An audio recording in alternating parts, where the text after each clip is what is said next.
पर भी कोई भूल होना, इतनी शक्ति हमें देना दाता, मन का विश्वास कमजोर होना।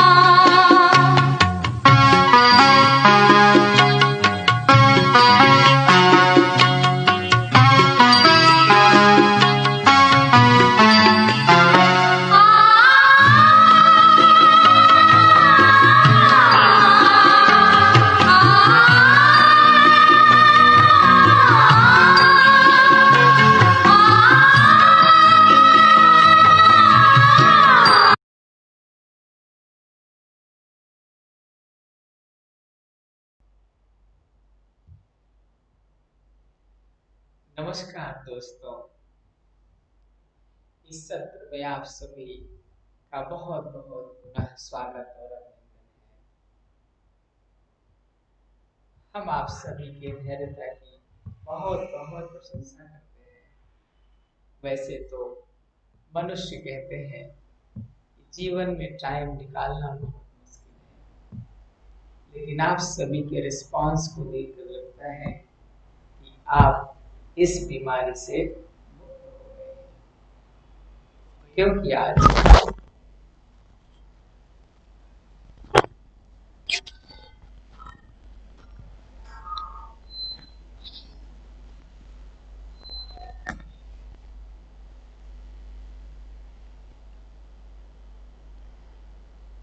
तो ऐसा कहा जाता है कि जीवन में अगर हमें कुछ पाना है तो हमें कुछ लगाना पड़ेगा।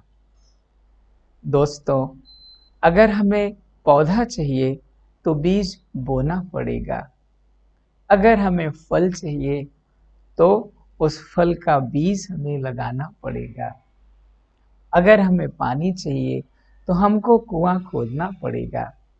दोस्तों, संसार में यही रीत है कि जब तक हम कुछ लगाएंगे नहीं, तब तक हमको बदले में कुछ मिलेगा नहीं। दोस्तों, आज का ये सत्र विशेष रूप से राजयोग मेडिटेशन से हमको कौन कौन सी शक्तियां प्राप्त होती हैं और उन शक्तियों का प्रयोग हम अपने जीवन में कैसे कर सकते हैं, इस पर हम चर्चा करेंगे।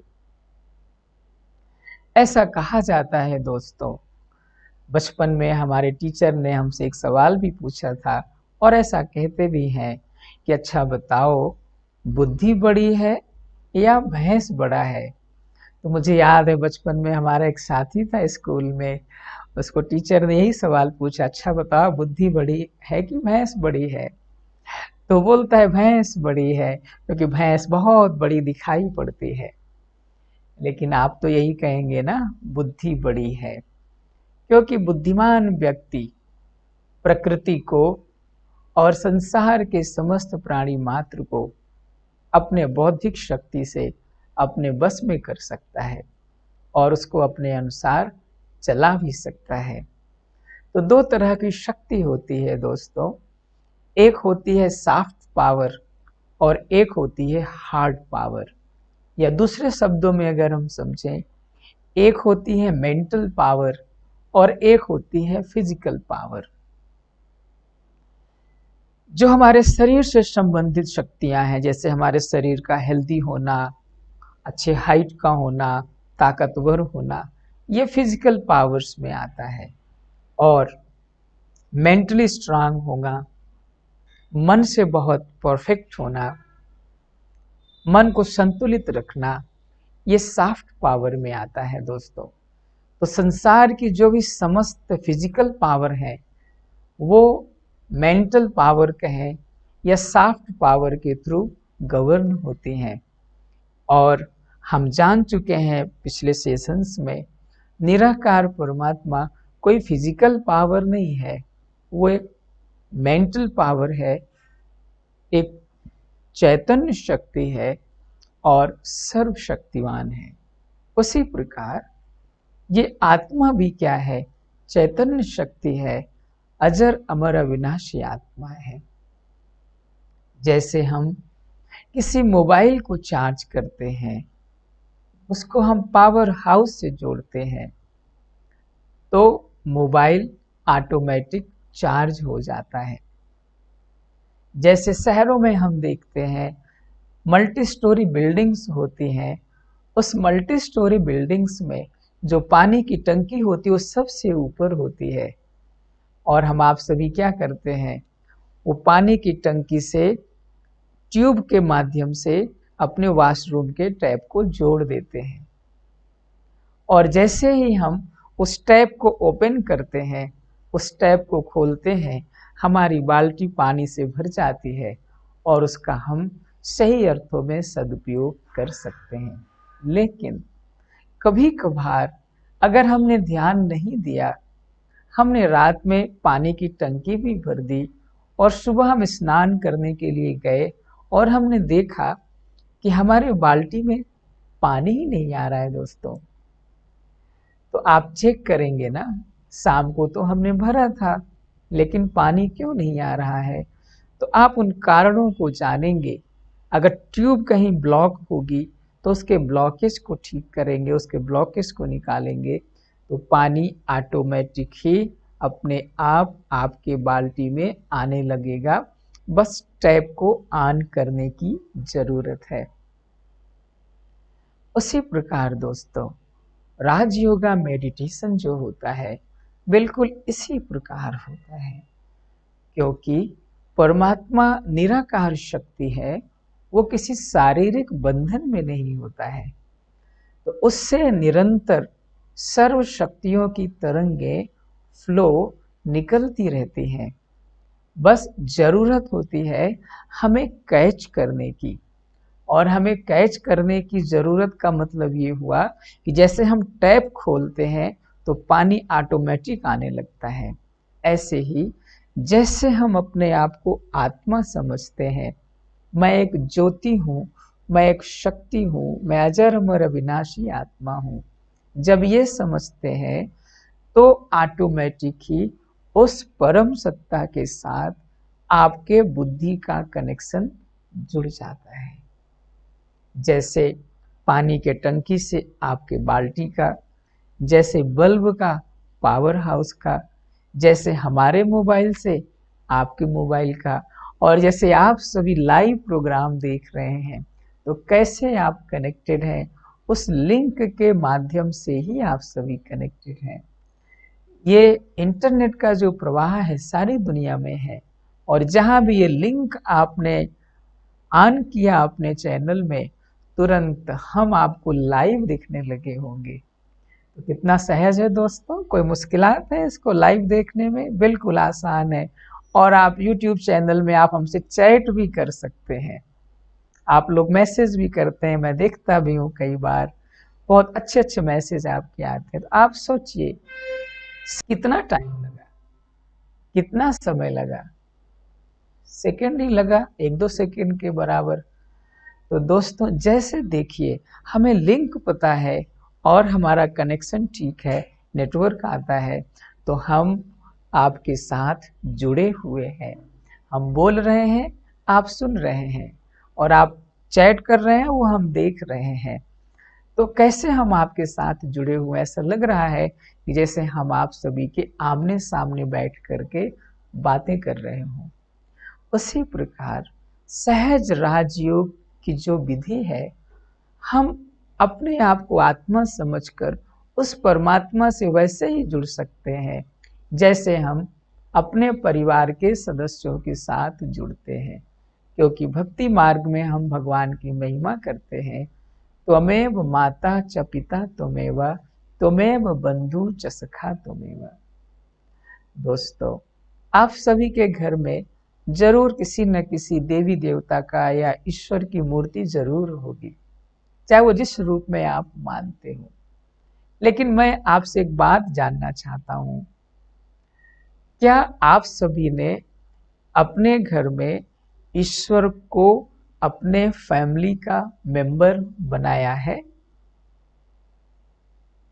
आप विचार करें, आपको किन की याद आएगी? अपने बच्चों की याद आएगी, अपने परिवार के सदस्यों की याद आएगी, जो आपके बहुत करीब रहते हैं उनकी याद आपको पहले आएगी।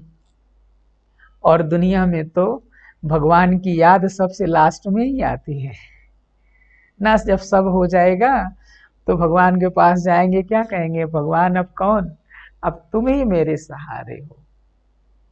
लेकिन दोस्तों, अगर हम परिवार का सदस्य भगवान को बना लें, भले ही सही, भावात्मक रूप से ही सही, तो आप पाएंगे ईश्वर की याद स्वतः और सहज हो सकती है। जैसे एक बच्चा होता है, उसको कुछ समझ में नहीं आता तो अपने माता पिता से पूछता है, अपने टीचर से पूछता है, अपने भाई बहन से पूछता है, क्योंकि वो उसके अपने हैं, उसके साथ रहते हैं। ऐसे ही दोस्तों, क्या हमने भगवान को भावात्मक रूप से ही सही, क्या हमने अपने परिवार का सदस्य बनाया है? तो चलिए थोड़ी देर इस बात पर हम चर्चा करेंगे, इस सहज राजयोग का अपनी दिनचर्या में कैसे अभ्यास करें और कैसे हम ईश्वर के साथ जुड़े रह सकते हैं। दोस्तों, गीता में भगवान ने कहा है, हे अर्जुन, सारा खेल ही स्मृति और विस्मृति का है। तो भगवान आकर के अर्जुन को याद दिलाते हैं, अर्जुन तुम कौन हो, तुम भूल गए हो, तुम स्मृति में लाओ तुम कौन हो। और जितना जितना अर्जुन की स्मृति जागृत होती जाती है, उतना उतना अर्जुन की सोच, भावनाओं और कर्म में परिवर्तन होता जाता है। इसी प्रकार दोस्तों, अब इस कलयुग के अंत में संगम युग पर भगवान आकर के हमें अपना साथ देने का वादा करते हैं और हमेशा हमारे साथ रहकर हमें मदद करते हैं। चाहे आप रामायण की कहानी को देखें, चाहे आप महाभारत की कहानी को देखें, उसमें यही चित्रित किया गया, भगवान एक परिवार के सदस्य की तरह अपने साथियों के साथ, अपने मित्रों के साथ, अपने सहयोगियों के साथ अंग संग रहा करते थे। इवन भगवान तो अर्जुन के रथ के सारथी भी बने।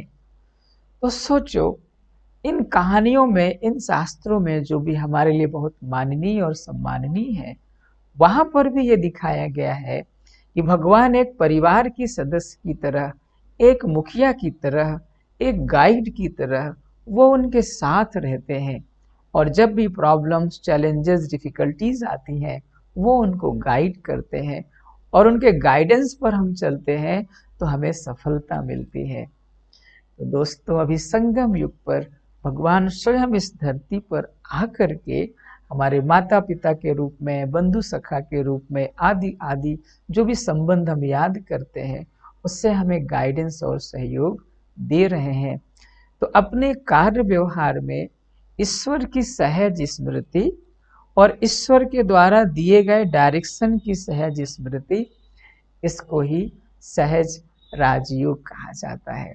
उदाहरण के तौर पर पांडवों को विश्वास था, पूरा भरोसा था, मेरा साथी कौन है, मेरा साथी कोई साधारण नहीं है, स्वयं सर्वशक्तिवान परमात्मा मेरा साथी है, इसलिए हमारी हार नहीं हो सकती, हमारी जीत निश्चित है। ऐसे ही दोस्तों, कार्य व्यवहार में जब हमारे पास चैलेंजेस आते हैं, परिस्थितियां आती हैं, कोई डिफिकल्टीज आती हैं, जीवन में किसी कठिन परिस्थिति का हमें सामना करना होता है, और अगर हमें स्मृति रहे कि हमारा साथी कौन है, कौन हमें ज्ञान दे रहा है, उसकी राय पर हमें चलना है। एक छोटा सा दोस्तों प्रसंग हम महाभारत का आपके साथ शेयर करते हैं। बहुत फेमस प्रसंग है, हो सकता है आप सभी ने सुना भी होगा। आप सभी जानते हैं कि महाभारत की कहानी में पांडव जब कौरवों के साथ जुए का खेल खेलते हैं और हार जाते हैं, तो उनको फिर वनवास जाना पड़ता है, बाहर जाना पड़ता है।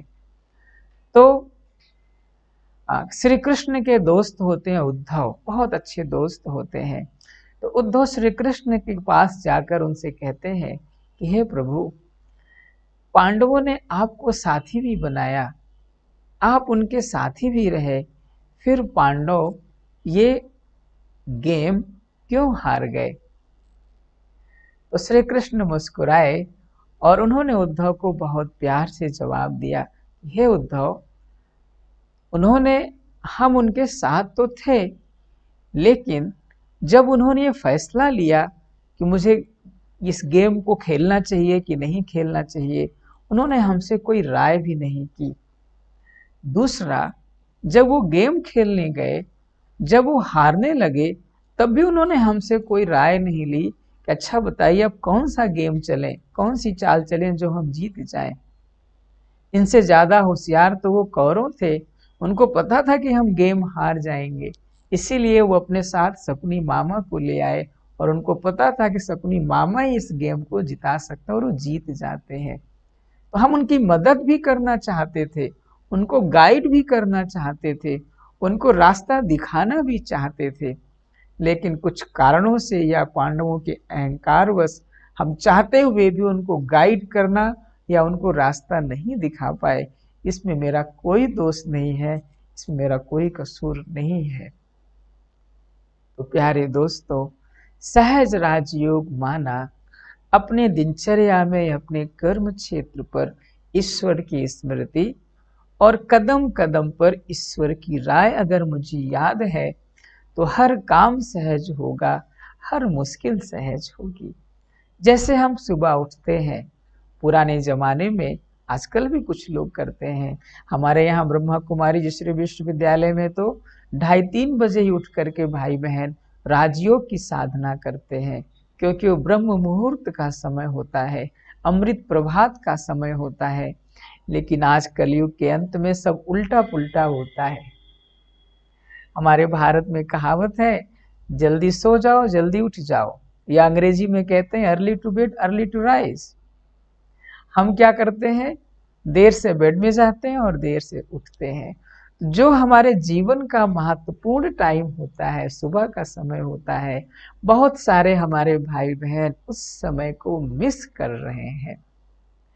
तो लोग सुबह उठ के क्या करते हैं, पहले क्या करते थे, पहले भगवान को याद करना, अच्छी चीजें पढ़ना, अच्छी बातें मन में लाना, विद्या का अर्जन करना, ये सब चीजें किया करते थे। क्यों? क्योंकि उस समय बुद्धि प्लेन होती है, शुद्ध होती है, पवित्र होती है, और जो भी आप उस समय बुद्धि में डालेंगे वो आपके अंदर अंतर्मन में जाकर आपका संस्कार बन जाता है। आजकल कुछ दूसरे तरीके से अपनी दिनचर्या हम बिताते हैं। एक तो हमने आपको बताया, देर से सोना, देर से उठना, देर से खाना भी हो गया है ना। शाम को जब खाना खाएंगे लोग ना, तो पूरे दिन भर का जो कसर होगा निकाल लेंगे, कहेंगे नहीं खूब खाओ, और खूब देर से भी खाएंगे। आधी रात में कोई 11 बजे खाते हैं, कोई 12 बजे खाते हैं। तो देर से सोना, देर से उठना, तो इस चक्कर में हम जो अमृत प्रभात का समय है उसको हम मिस करते हैं। तो चलो हम लेट से भी उठे, तो लेट से उठते भी हैं तो क्या देखते हैं, न्यूज़पेपर, न्यूज चैनल, और जो भी हमारे पास संसाधन है हम पहले उसको देखते हैं, और खबर पहले पहले वही होती है जो हम नहीं चाहते हैं, और पहली फीडिंग वही हो जाती है जो हमारे अंदर निगेटिविटी को ले आती है। तो दोस्तों, अब आप ऐसे समय में सोचो, शाम को आप मेडिटेशन करने बैठो, ध्यान करने बैठो, और ये कहो हमारा ध्यान लग जाए, कैसे लगेगा दोस्तों? दिन भर तो हमने अपने मन में निगेटिविटी ही डाली ना। तो जो इनपुट जाएगा वही आउटपुट निकल के आएगा। अब हमारा इनपुट पे ध्यान नहीं है, हम क्या सुनते हैं, क्या देखते हैं, क्या खाते हैं, कहाँ रहते हैं, किसके साथ समय बिताते हैं, और जब इस पर हम ध्यान नहीं देंगे और सारे गेट्स ओपन हैं, आंखें भी खुली हैं, कान भी खुला है, मुंह भी खुला है, हाथ भी खुले हैं, सारे गेट्स ओपन हैं, और गेट्स ओपन है तो वायरस कीटाणु भी तो अंदर जाएंगे ना अगर ध्यान नहीं रखेंगे तो, और ये हमारे अंदर जा करके हमारी चेतना को इन्फेक्ट कर देते हैं, ये खतरनाक निगेटिव थॉट्स, इमोशंस, निगेटिव चीज़ें, और फिर वो सारे दिन हमारे अंदर प्रोसेस होता रहता है और फिर उसी से हम परेशान होते हैं। तो आप सभी अगर सहज राजयोग का अनुभव करना चाहते हैं तो सुबह थोड़ा सा जल्दी उठें, जितने भी बजे भी उठते हो उससे आधे घंटे पहले उठें। उस समय उठने के बाद कुछ मत करें, बस थोड़ी देर सकारात्मक चिंतन कर लें और अपनी ही अच्छी बातें याद कर लें कि मैं मेहमान हूँ, आज मुझे सारा दिन सबको सम्मान देना है। हमारे घर में रहने वाले सभी व्यक्ति मेहमान हैं और सबके साथ सम्मान से बात करना है और सबके साथ प्यार से रहना है। तो दोस्तों, सुबह सुबह अपने आत्मा में आपने वो सकारात्मक विचार की फीडिंग कर ली। तो अच्छा भोजन खाया आपने, सुपाच्य भोजन खाया, तो शक्ति भी आपको सारा दिन देगा और आप निगेटिविटी से दूर रहेंगे दोस्तों।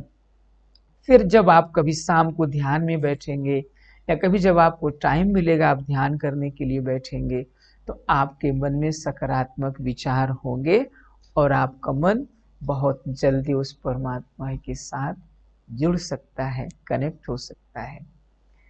फिर दोस्तों, जैसे हम कार्य क्षेत्र पर जाते हैं, हम स्कूल जाते हैं, चलो आजकल स्कूल उतना नहीं चल रहा है, लेकिन हम घर में पढ़ाई करते हैं, तो हम बच्चों को भी ये सिखा सकते हैं, उनका आत्मबल बढ़ाने के लिए सिखा सकते हैं, उनको बता सकते हैं कि बच्चे सर्वशक्तिवान परमात्मा सदा हमारे साथ है, बस हमें हिम्मत करके आगे बढ़ना है, वो मदद करने को तैयार है। ऐसे जब हम शाम को मिलते हैं, जैसे हम परिवार के सदस्यों के साथ बातचीत करते हैं, ऐसे अगर हमने परमात्मा को अपने घर का सदस्य बनाया है, तो उससे भी हम सुबह, दोपहर, शाम, रात हर समय बातचीत करेंगे, तो सहज हो गया ना भगवान की याद। और जिसकी याद होती है उसकी बातें भी हमको याद आती हैं। जैसे अगर आप किसी व्यक्ति को याद करेंगे तो क्या याद करेंगे, कोई नाम तो नहीं जपेंगे ना, उसके गुणों को याद करेंगे। अगर वो गुणवान व्यक्ति होगा तो आप उसको सोच करके खुश होंगे, प्रफुल्लित होंगे, आनंदित होंगे। लेकिन अगर कोई वो निगेटिव व्यक्ति होगा तो उसको सुन करके शायद आप चिंतित होंगे, स्ट्रेस में आएंगे, हैरान होंगे, परेशान होंगे। तो वो भी याद है। ऐसे ही परमात्मा सर्वशक्तिवान है।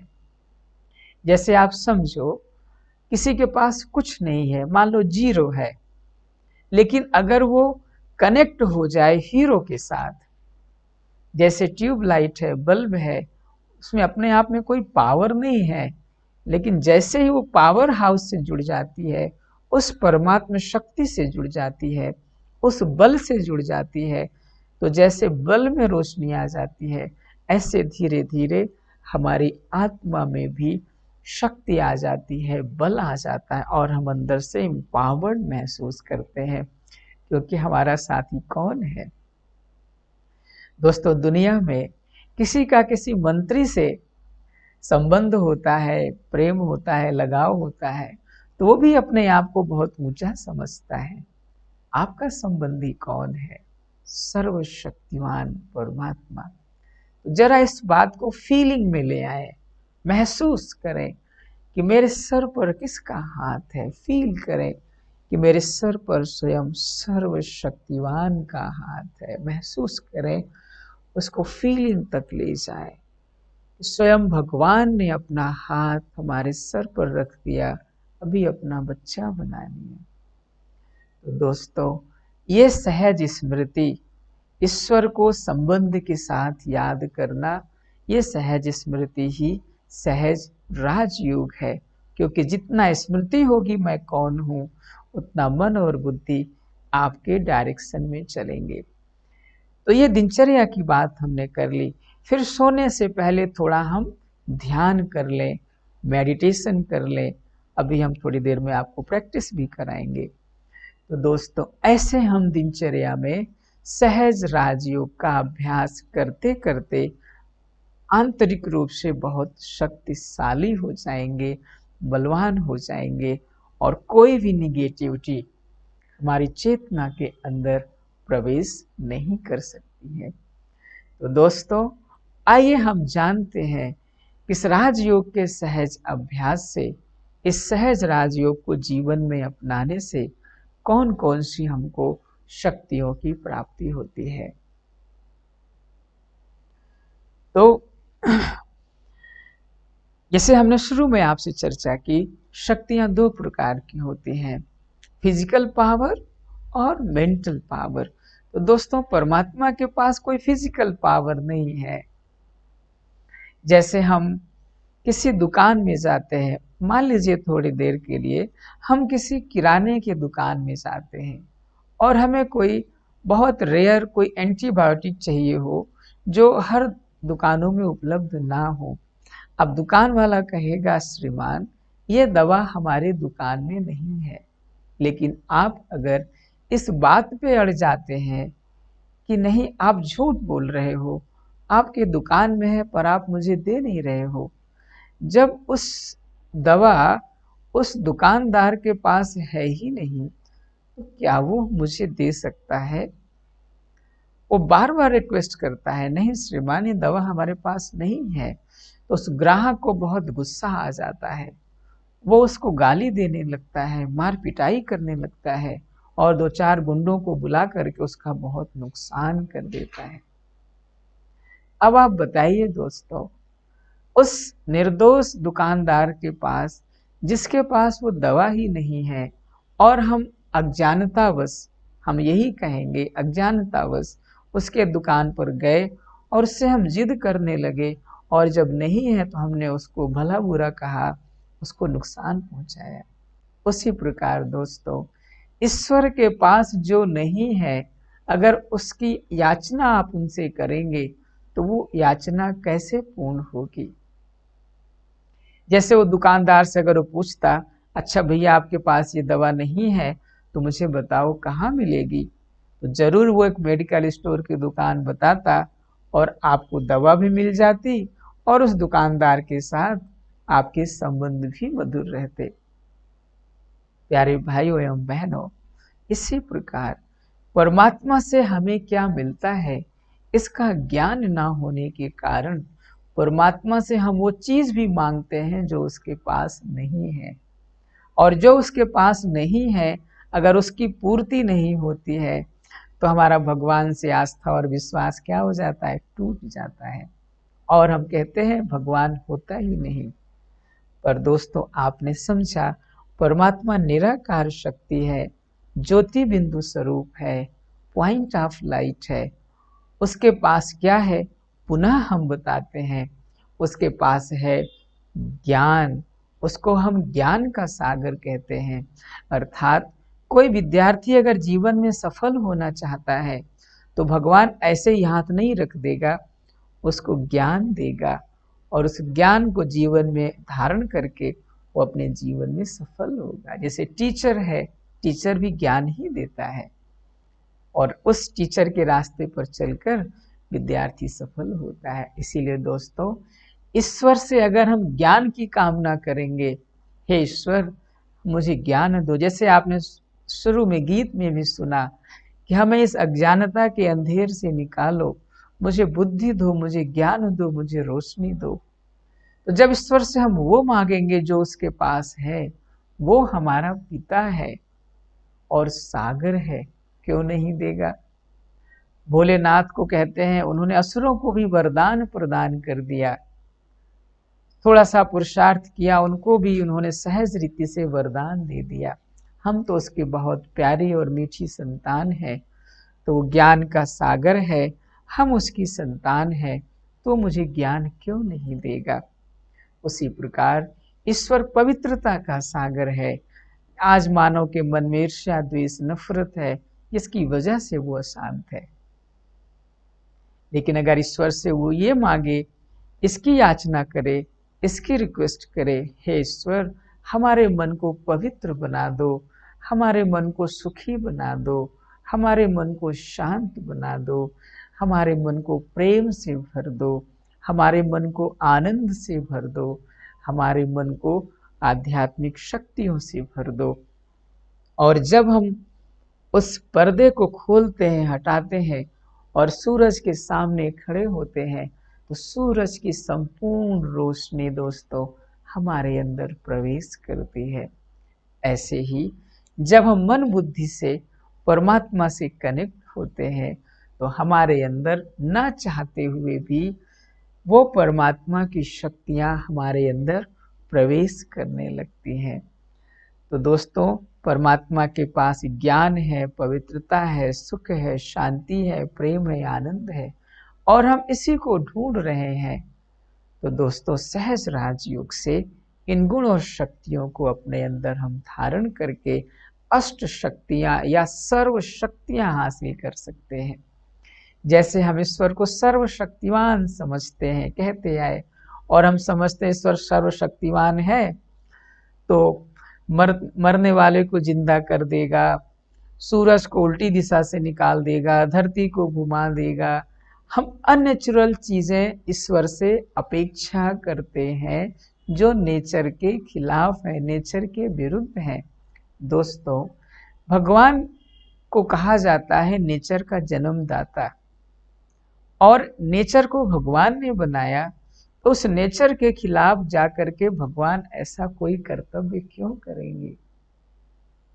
इसलिए दोस्तों, जितना हम ईश्वर के साथ जुड़ते हैं उतना हमारे अंदर ये शक्तियां प्राप्त होती हैं। वो अष्ट शक्तियां हैं जिनको हम कहते हैं, हे प्रभु तुम अष्ट शक्तियों के दाता हो, 9 निधियों के दाता हो। तो अभी आ करके वो हम सभी आत्माओं को, अपने बच्चों को शक्तियां प्रदान कर रहे हैं। बस जरूरत इस बात की है, पर्दा सामने से हटा हो और हम सूरज के सामने खड़े हो, तो सूरज से सारी शक्तियां हमारे अंदर चली जाएंगी। उन शक्तियों का हम आपको नाम बताते हैं, आप चाहें तो नोट कर लें, या जब आपको समय मिले तो इस लिंक पर इस रिकॉर्डिंग को कई बार देखिए, आपको बहुत मदद मिलेगी। तो पहली शक्ति, सबसे महत्वपूर्ण शक्ति है सहन शक्ति। दोस्तों, हमने शहंशाह शब्द सुना होगा, और शहंशाह सब बनना चाहते हैं, लेकिन सहन कोई नहीं करना चाहता। जैसे आज मालिक सब बनना चाहते हैं, बड़े सब बनना चाहते हैं, लेकिन बड़ों के गुण धारण कोई नहीं करना चाहता। भाई, बड़ों के गुण क्या होते हैं? समा लेना, सबको प्रेम करना, सबको संभाव की दृष्टि से देखना, सबको अपने परिवार के सदस्य की तरह देखना, सबको पिता की तरह पालना देना, सबके सुख दुख का ध्यान देना, और कुछ त्याग भी करना पड़े तो त्याग करके अपने परिवार वालों का ध्यान रखना। तो दोस्तों, आप सभी बड़ा बनना चाहते हैं ना? तो आप सभी को याद होगा, हम लोगों ने पहले सेशन में कछुए और खरगोश की कहानी पर चर्चा की थी। जो बुद्धिमान होता है उसी को झुकना पड़ता है, अर्थात जो मालिक है उसी को झुकना पड़ता है। जो फलदार वृक्ष है वही झुकता है, क्योंकि उसको देना है। दोस्तों, तो देने वाला झुकता है और लेने वाला क्या होता है? तो दोस्तों, हम देने वाले हैं, भगवान की संतान है। तो सहन शक्ति, टॉलरेंस पावर बहुत बड़ी शक्ति है। तो टॉलरेंस पावर आएगी कैसे? जितना हमें याद होगा मैं कौन हूँ, मेरा रोल क्या है, दूसरे कौन है, दूसरे का रोल क्या है, उतना हमारे अंदर टॉलरेंस पावर आ जाती है। जैसे दोस्तों, जिसके बारे में हम कुछ नहीं कर सकते, जैसे दीवाल है, दीवाल जड़ है, उसमें हम कुछ नहीं कर सकते, तो हम मान लेते हैं, स्वीकार कर लेते हैं और अपना रास्ता खुद बदल देते हैं। हमें पता है कि जड़ है। दूसरी बात, टॉलरेंस माना, इसका मतलब ये नहीं है कि हम गलत चीज़ों को सहन करें या गलत चीज़ें हम होते रहने दें। टॉलरेंस का मतलब यहाँ पे दोस्तों ये कदाचित नहीं है। टॉलरेंस का मतलब ये होता है कि किसी ने अगर हमें भला बुरा भी कहा, सही भी हो सकती है, गलत भी हो सकता है, लेकिन हमारा रिस्पॉन्स उसके जैसा भला बुरा ना हो, हमारा रिस्पॉन्स पॉजिटिव हो, हमारे रिस्पॉन्स में सकारात्मकता हो। उदाहरण के तौर पर दोस्तों, कई बार लोग ऐसा कहते हैं कि देखो फलाना पड़ोसी है ना, हमसे बहुत जलता है, वो फलाना दोस्त है ना, वो हमसे बहुत जलता है। अब आप हमें बताइए, अगर पड़ोस में आग लगी है, पड़ोसी जल रहा है, तो क्या आप चाहेंगे कि आपके घर में भी आग आए और आप भी जलना शुरू कर दें? नहीं चाहेंगे ना। तो फिर अच्छा क्या करेंगे? छोड़ देंगे? पड़ोसी के घर को जलने देंगे? क्या करेंगे? मान लीजिए आपने पड़ोसी के घर को जलने दिया, तो जलते जलते आग कहाँ तक पहुंच जाएगी? आपके घर तक पहुंचाएगी ना, तो आपका घर भी जल जाएगा। इसीलिए कहा जाता है दोस्तों, अपने परिवार के सदस्य अपने पड़ोसी के साथ हमेशा संबंध मधुर रखें। अगर थोड़ा सा त्याग करने पर भी हमारा संबंध टूटने से बच जाता है, तो त्याग त्याग नहीं कहलाया जाता, आपकी तपस्या कहलाई जाती है, आपका गुण कहलाया जाता है, आपकी साधना कहलाई जाती है। हम देखते हैं दोस्तों, छोटी छोटी बातों को लेकर के आज समाज में डाइवोर्स कितने बढ़ रहे हैं। दोस्तों, एक इंटरेस्टिंग बात हम आपसे शेयर करेंगे। आजकल लव मैरिज का प्रचलन बहुत बढ़ गया है और रिसर्च ये कह रही है आजकल कि 50% से ज़्यादा लव मैरिजेस कुछ सालों के अंदर ही डाइवोर्स में बदल जा रही हैं। अब आजकल तो इसकी संख्या थोड़ा सा ज़्यादा हो गई है।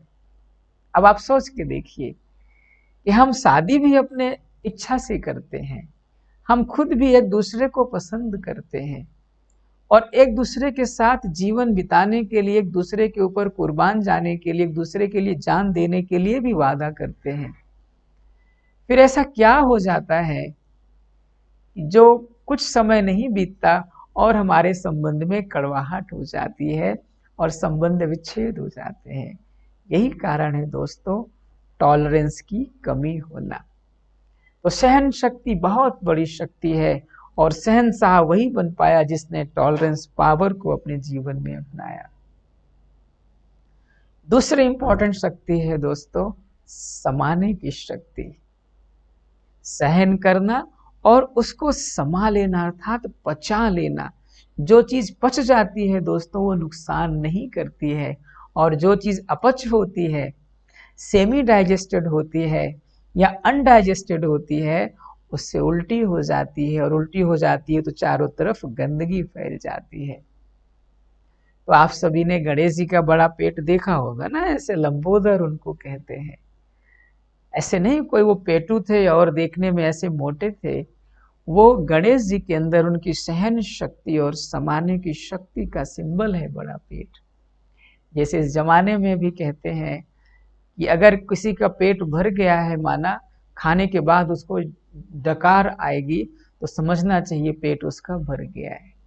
और जिसका पेट नहीं भरा तो क्या कहते हैं, देखो खा भी लिया और डकार भी नहीं लिया, और दे दो तो और खा ले, पता नहीं कितना पेटू है ये। तो दोस्तों, यहाँ पर खाने पीने की बात नहीं है, यहाँ पर सहन शक्ति और समाने की शक्ति की बात है दोस्तों। कई बार हम मजबूरी में सहन तो कर लेते हैं, कोई बड़ा होता है तो हम उसकी बात मजबूरी में सहन तो कर लेते हैं, लेकिन उसको हम समा नहीं पाते, उसको हम पचा नहीं पाते, उसको हम डाइजेस्ट नहीं कर पाते। तो आप सोच के देखो दोस्तों, अगर हमने समा तो लिया, लेकिन अगर वो पचा नहीं, तो हमारा ही पेट क्या होगा, हमें ही रोग लगेगा, हम ही बीमार होंगे। दोस्तों, मनोचिकित्सक होने के नाते हमारे पास कई बार ऐसे केसेस आते हैं जो किसी को जवाब नहीं दे पाते, और जवाब भी नहीं दे पाते और अपने मन को बदल भी नहीं पाते हैं, तो वो जहर अंदर ही अंदर उनको बीमार कर देता है। तो डिप्रेशन में चले जाते हैं वो, उनको नींद नहीं आती है और बहुत सारी शारीरिक और मानसिक परेशानियों के शिकार हो जाते हैं दोस्तों। तो जितना जितना हम ईश्वर के साथ अपना कनेक्शन जोड़ते हैं, उतना उतना हमारी चेतना में सहन शक्ति और समाने की शक्ति आती है। और अगर दोस्तों ये दोनों शक्तियां आपके अंदर आ गई, तो हम पूरे गारंटी के साथ कह सकते हैं कि आपके परिवार में कभी बिखराव, कभी लड़ाई झगड़ा हो ही नहीं सकता है। संगठनात्मक शक्ति बढ़ जाती है। भाई झुकेगा, किसी ना किसी को तो झुकना पड़ेगा ना। भाई दो सूखी लकड़ी है मान लीजिए, अब दो सूखी लकड़ी अगर आपस में लड़ेंगी तो या तो दोनों टूट जाएंगे, या जब तक कोई ना कोई टूटेगा नहीं तब तक आवाज बंद नहीं होगी। लेकिन अगर कोई उनमें से फ्लेक्सिबल हो जाए, उनमें से किसी के अंदर लचीलापन आ जाए, तो फिर कोई नहीं टूटेगा दोस्तों। और परिवार एक किसी व्यक्ति की छोटी सी गलती से टूटने से बच सकता है। हमारे ब्रह्मा कुमारीज में लाखों लाखों परिवार इस राजयोग का अभ्यास करके अपने जीवन में सुख शांति का लाभ ले रहे हैं। तो राजयोग सहन शक्ति और समाने की शक्ति को बढ़ाता है। तीसरी इंपॉर्टेंट शक्ति है दोस्तों परखने की शक्ति, और चौथी है निर्णय करने की शक्ति। आप ये समझते हैं और मानते भी होंगे, जब हम उतावलेपन में आकर के कोई निर्णय लेते हैं तो वो गलत भी हो सकता है और उसका परिणाम भी बहुत भयावह हो सकता है। कई बार हम लोग देखते हैं कोई इम्पल्स में आके अपने परिवार किसी सदस्यों का खून भी कर देता है और उसके बाद उसको लगता है कि हमने क्या कर दिया। क्यों दोस्तों? क्योंकि उसके पास सहन शक्ति और समाने की शक्ति नहीं थी। और जब सहन शक्ति और समाने की शक्ति नहीं थी तो उसने परखने के लिए वक्त नहीं दिया। और जब तक आप परखने के लिए वक्त नहीं देंगे तो आप निर्णय भी गलत ले लेंगे, आनन फानन में निर्णय ले लेंगे। और जब आपका डिसीजन गलत हो जाएगा तो आप सभी अनुभवी होंगे, उसके परिणाम भी बहुत सुखदायी नहीं होते हैं। तो जितना हम इस राजयोग का अभ्यास करते हैं, मैं कौन हूँ, मेरा रोल क्या है, मेरा साथी कौन है, उतना उतना हमारे अंदर सहन शक्ति, समाने की शक्ति, परखने की शक्ति और निर्णय करने की शक्ति बढ़ती है। और जब हमारी परखने और निर्णय करने की शक्ति बढ़ती है तो हमारे अंदर सामना करने की शक्ति आती है दोस्तों। सामना करना यहाँ किसी से लड़ाई करने की बात नहीं है। सामना करना माना परिस्थितियों को फेस करना, अपनी कमजोरियों को फेस करना, जो भी हमारे अंदर निगेटिविटी है उसको फेस करना और फेस करके उसको अपने जीवन से हटा देना। तो जब आपकी परखने की शक्ति अच्छी होगी, निर्णय करने की शक्ति अच्छी होगी, तो आप समस्याओं का सामना भी सहज रीति से कर सकेंगे। किसी किसी के लिए कोई छोटी समस्या भी बहुत बड़ी पहाड़ जैसी लगती है और किसी किसी के लिए चुटकियों का खेल होता है। क्यों? क्योंकि उनके अंदर परखने और निर्णय करने की शक्ति होती है। जब ये शक्ति हमारे अंदर आती है तो हमारे अंदर सामना करने की, दोस्तों लोग जीवन में फेलियर को फेस नहीं कर पाते, किसी ने कुछ कह दिया उसको फेस नहीं कर पाते, गलत कदम उठा लेते हैं। आजकल जो हमारी यंग जनरेशन है उसके अंदर भी शक्ति बहुत कम हो गई है। जो हमारा विजन है ट्यूबुलर हो गया है दोस्तों। हम क्या समझते हैं, अगर ये नहीं है तो मतलब सब बेकार है। जैसे आजकल के पेरेंट्स भी बच्चों को क्या सिखाते हैं, मतलब फर्स्ट नहीं आए तो समझो बेकार है, माना उसके अलावा तुम्हारे जीवन में कोई ऑप्शन ही नहीं है। और जब बच्चा फर्स्ट नहीं आता तो कौन सा ऑप्शन तलाशता है दोस्तों, होपलेस हो जाता है। तो दोस्तों आप सभी भी राजयोग का अभ्यास करें और अपने बच्चों को भी कराएं, क्योंकि आज बच्चों में भी बहुत सारी मानसिक समस्याएं बढ़ रही हैं। जो बच्चे कभी स्ट्रेस क्या होता है जानते ही नहीं थे, आज बचपन से ही टेंशन में घूमते। बच्चों को भी राजयोग अभ्यास का सहज रीति से प्रैक्टिस कराएं ताकि वो भी छोटी छोटी समस्याओं को सहज रीति सामना कर सकें।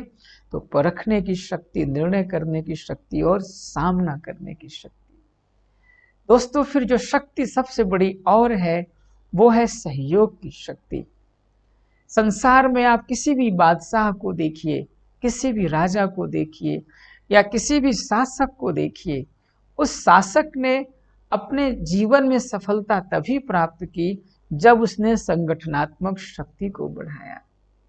और जहां ये संगठनात्मक शक्ति कमजोर हो गई वहां डिवीजन हो गया, वहां दो टुकड़े हो गए।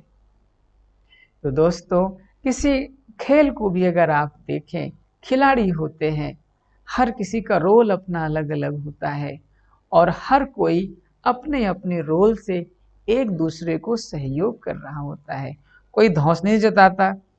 मान लीजिए कोई बॉलर है अब अच्छी बैटिंग नहीं करता है तो कोई बात नहीं, क्योंकि उसको बैट्समैन की तरह रखा ही नहीं गया। अब उसको रोज कोई कहे तुम बैटिंग खराब करते हो, तुम बैटिंग खराब करते हो, अरे उसका रोल ही बैटिंग करने का नहीं था उस खेल में, उसका तो रोल क्या था, बॉलिंग करने का था। तो अगर उसको रोज हम इस बात के लिए टोकेंगे तो जो वो बॉलिंग अच्छी कर रहा है वो भी खराब करना शुरू कर देगा और उसका कैरियर चौपट हो जाएगा।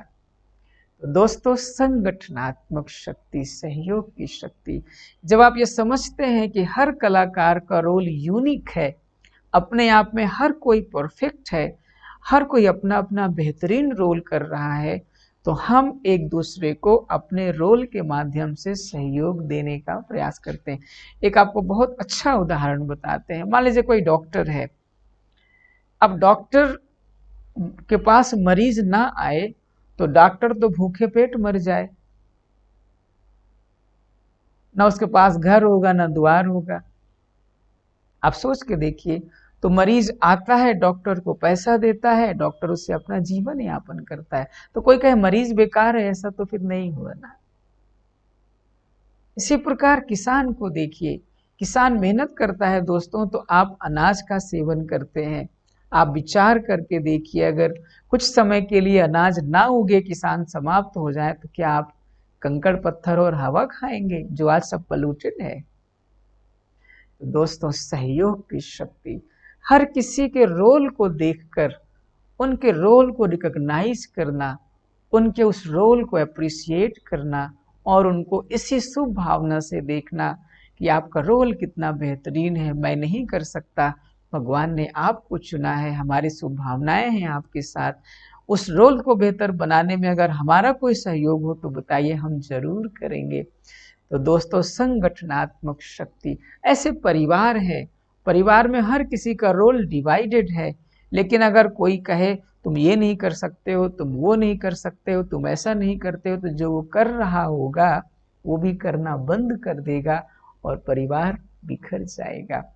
तो जितना हम उस एक के साथ नाता जोड़ते हैं, उतना हमारे अंदर एकता आती है और हम एकता के सूत्र में बंधते हैं। और जहाँ एकता होती है दोस्तों, एक छोटा सा उदाहरण, आज के 30-40 साल पहले भारत में संयुक्त परिवार हुआ करते थे, मेरा भी देखा हुआ है। जब उनको परिवार में कभी कोई समस्या आती थी तो हर व्यक्ति एक दूसरे को सहयोग दे करके एक दूसरे की जिम्मेवारी उठा लेता था और कभी नहीं लगता था कि कोई कमी है हमारे परिवार में। आज देखिए, न्यूक्लियर से भी न्यूक्लियर फैमिली हो गई, माता पिता दोनों कमा रहे हैं, बच्चे मेड के हाथ पल रहे हैं, बच्चे सारा दिन टीवी देख रहे हैं। तो इसीलिए हम बहुत सारी प्रॉब्लम फेस कर रहे हैं।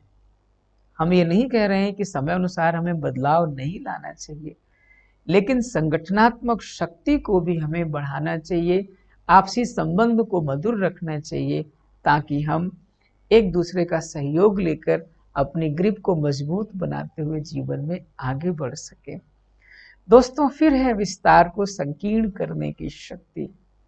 एक कछुए को हम लोगों ने देखा है, कछुए को जब जरूरत पड़ती है तो वो क्या करता है, वो अपने इंद्रियों को बाहर फैला लेता है और जब उसको जरूरत नहीं होती है तो अपने इंद्रियों को समेट लेता है। दोस्तों, तो ये है बचत करने की शक्ति, अर्थात हमारे पास संकल्प, बुद्धि, गुण, चरित्र सब कुछ है, लेकिन अगर उसको हम अननेसेसरी व्यर्थ गमाएंगे तो हमारे खजाने में शेष कोई नहीं बचेगा।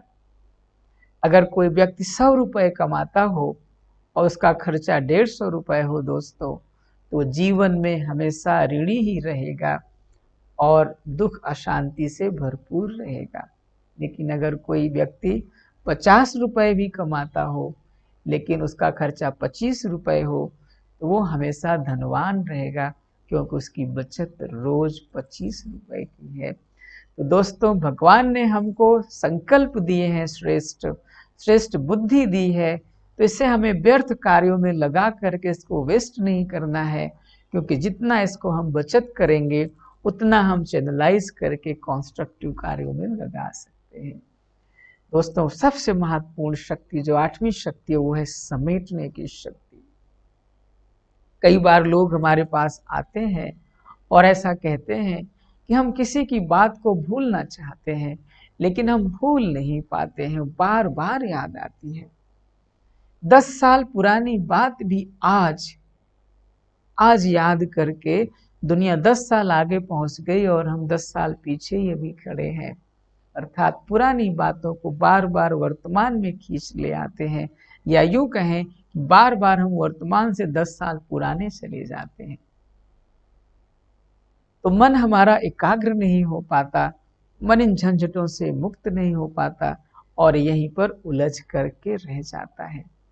दोस्तों, जैसे आर्मी में आपने देखा होगा, उनकी ट्रांसफरेबल जॉब होती है, उनको पता है कि 3 साल में या बहुत जल्दी हमारा ट्रांसफ़र हो जाएगा। तो वो जो है अननेसेसरी अपने को दुनिया भर के बंधनों में नहीं बांधते हैं, उनको पता है कि उनका घर कहाँ है। ऐसे ही दोस्तों, इस सृष्टि रंगमंच पर हम सभी मनुष्य आत्माएं मेहमान हैं, कलाकार हैं, मुसाफिर हैं, हम सभी महान आत्माएं हैं, देव आत्माएं हैं। जितना ये हमको स्मृति रहती है, उतना ये शक्तियां हमारे जीवन में आती जाती हैं और हम अपने जीवन में सफलता की बुलंदियों तक पहुंच सकते हैं। तो ये अष्ट शक्तियां, इसके अंदर सारी शक्तियां संसार की समाई हुई हैं, जो राजयोग से हमें प्राप्त होती हैं। लेकिन दोस्तों, आप जानते हैं, किसी भी शक्ति को प्राप्त करने के लिए हमें निरंतर अभ्यास करना होता है। जैसे एक विद्यार्थी होता है, तो विद्यार्थी नर्सरी से लेकर के आगे हायर एजुकेशन तक स्टेप बाय स्टेप पढ़ता है, समझता है, फिर आगे चल के उसके लिए चीज़ें सहज और आसान हो जाती हैं। इसी प्रकार सहज राजयोग का अभ्यास हम जब शुरू करेंगे आज और अभी से, तो आने वाले कुछ दिनों महीनों में आप पाएंगे कि धीरे धीरे आपके अंदर परिवर्तन आता जा रहा है। मैं नहीं कह रहा हूँ कि आज 100% परिवर्तन हो गया, लेकिन अगर आपने स्नान कर लिया तो कुछ तो गंदगी बाहर निकल ही जाएगी और धीरे धीरे करते करते जो रिमेनिंग प्रॉब्लम्स हैं वो भी हल हो जाएंगी। दोस्तों, तो हमारे इस ब्रह्मा कुमारी विश्वविद्यालय में राजयोग के 4 विषय बताए जाते हैं।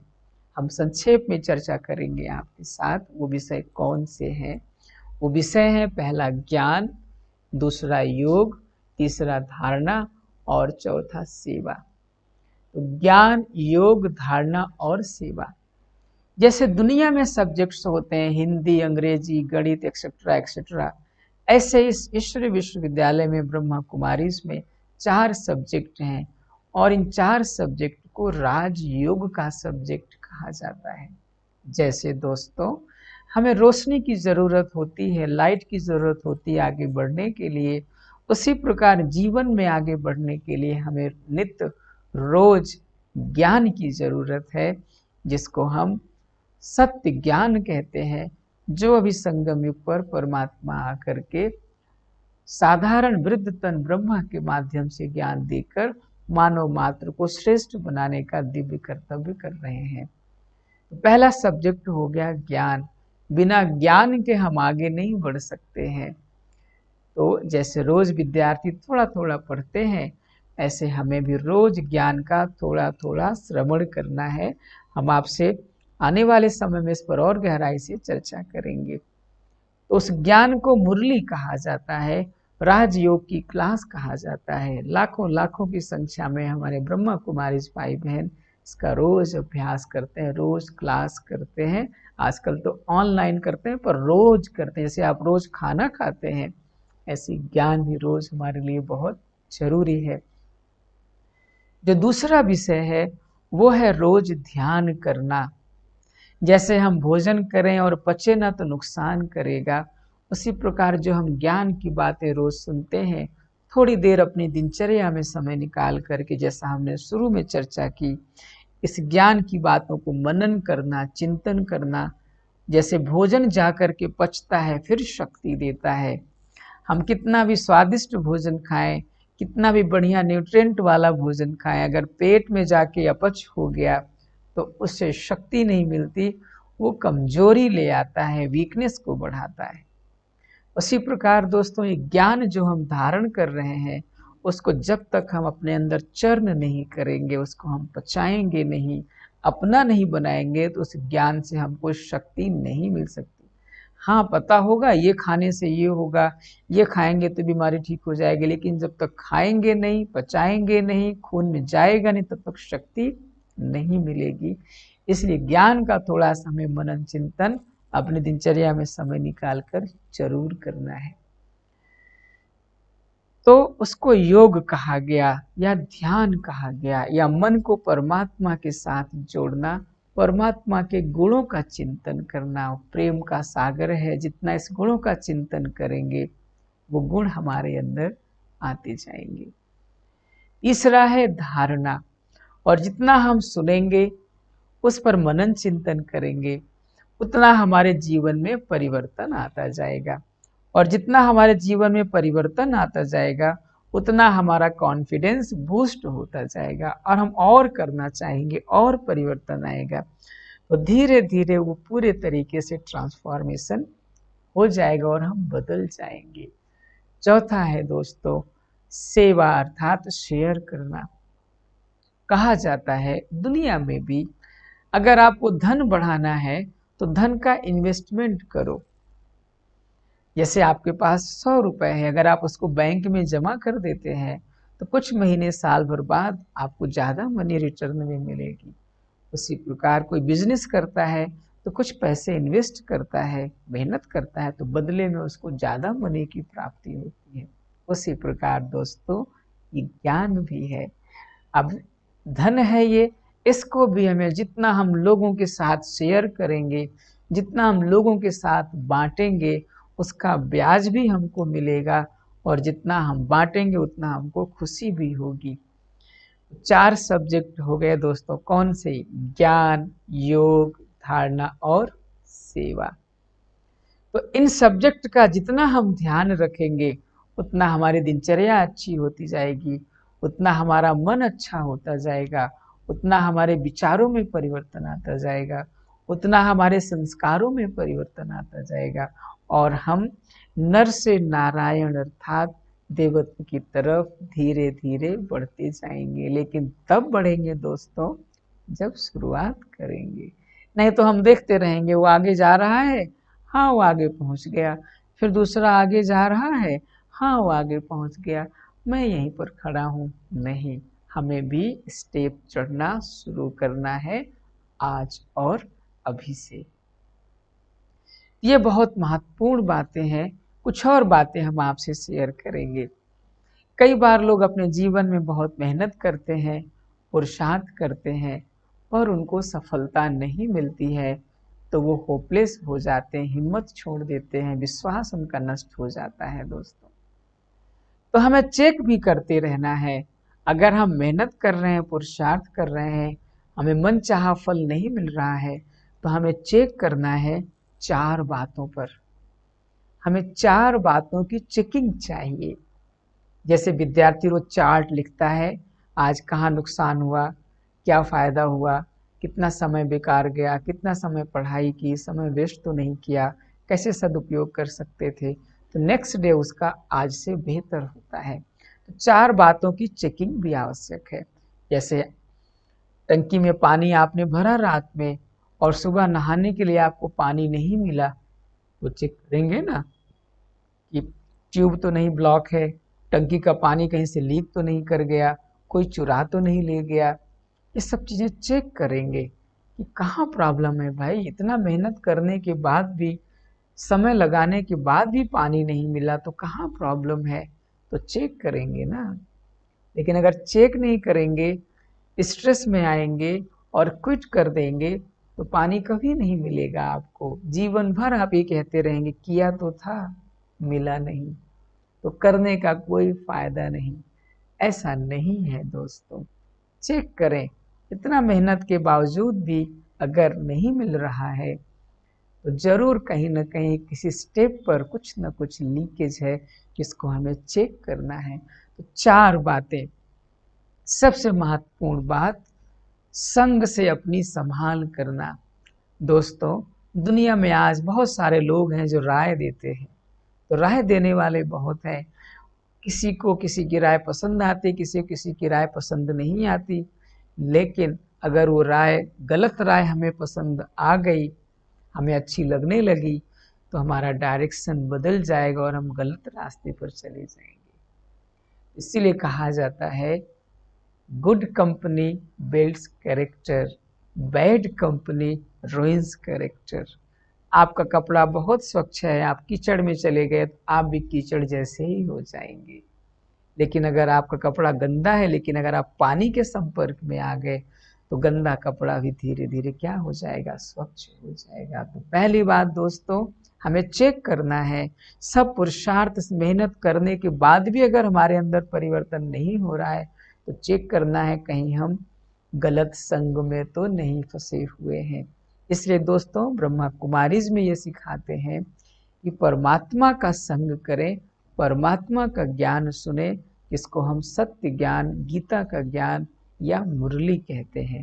तो रोज हमको स्नान करना है, सत्संग करना है, बुरे लोगों का संग नहीं करना है।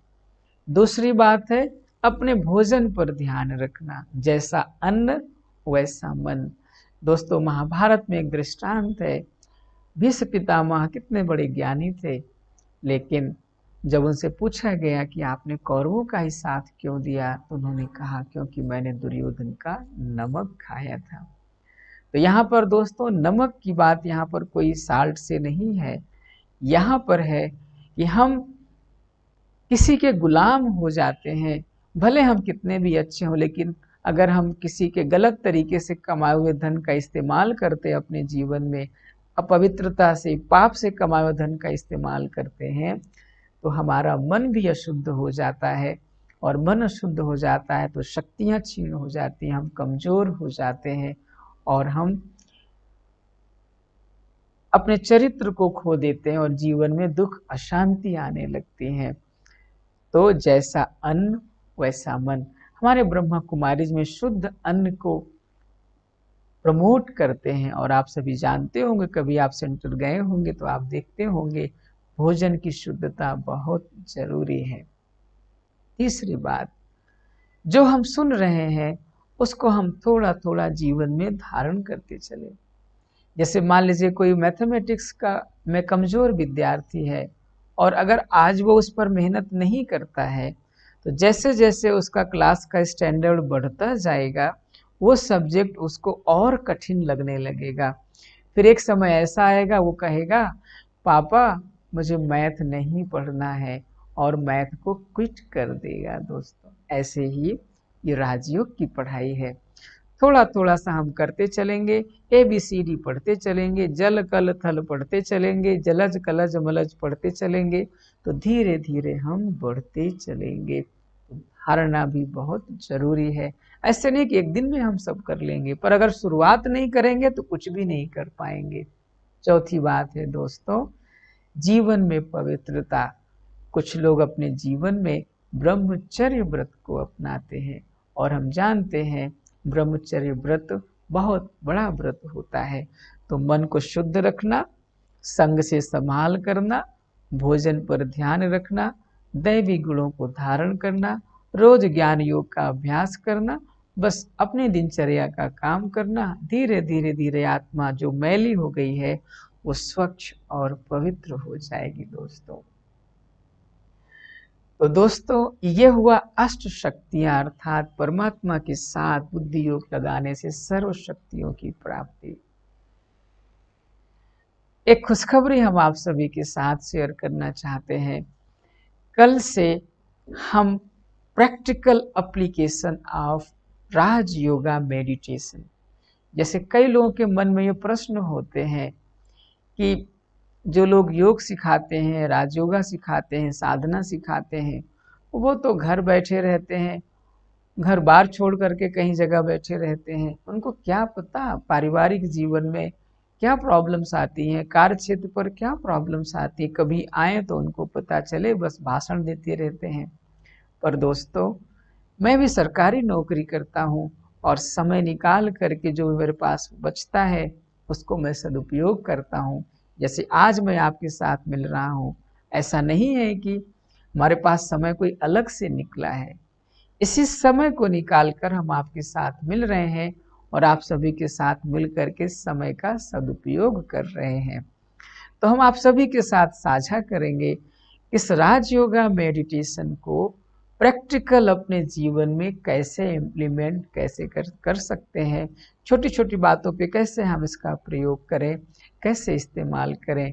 तो आप सभी कल से सेशंस को नहीं मिस करिएगा, क्योंकि अभी तक हम लोगों ने मोटी मोटी बातें, जैसे हम लोग नर्सरी में ABCD पढ़ते हैं, हम लोगों ने ABCD की पढ़ाई की और कल से हम थोड़ा सा एडवांस पढ़ाई करेंगे, practical application of Rajyoga meditation, अर्थात राजयोगा मेडिटेशन का हमारे व्यवहारिक जीवन में महत्व। और कल का टाइम 7:30 बजे से नहीं होगा, कल का टाइम होगा 5:30 से 6:30 बजे का टाइम।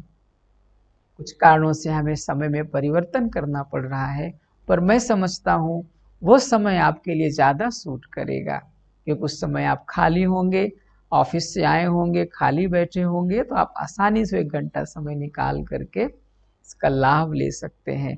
तो थोड़ी देर हम मेडिटेशन करेंगे और उन शक्तियों को अपने अंदर अनुभव करेंगे।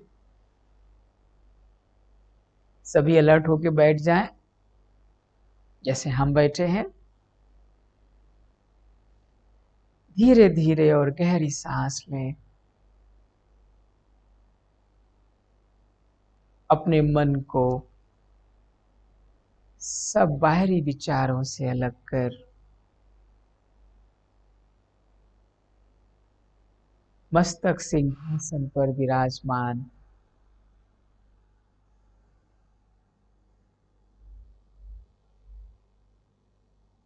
एक चमकती हुई आत्मा के रूप में विजुलाइज करें।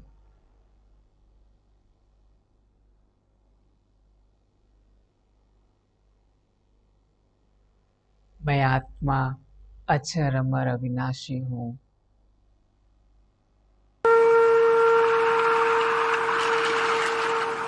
मैं अविनाशी शक्ति हूँ। मैं निडर हूँ।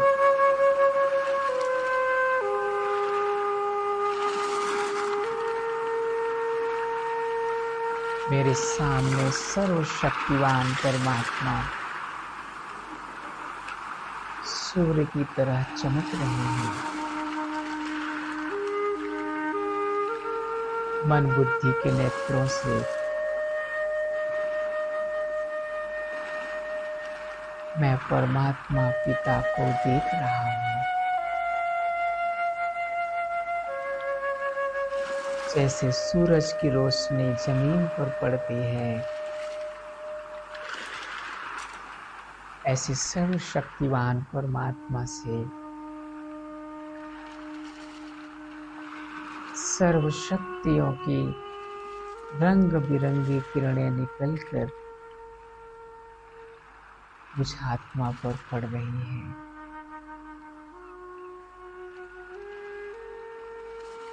विजुलाइज करें जैसे पानी का फव्वारा पड़ता है,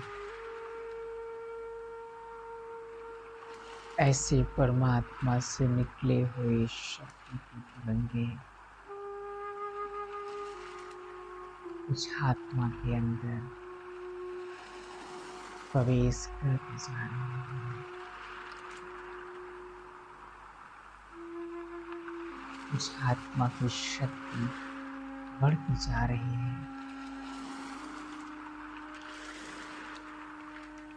मैं आत्मा पावरफुल हूँ।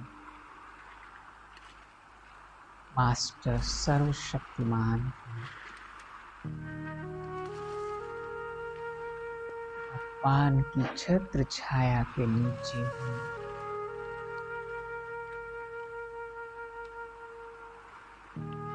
मैं निश्चिंत हूँ।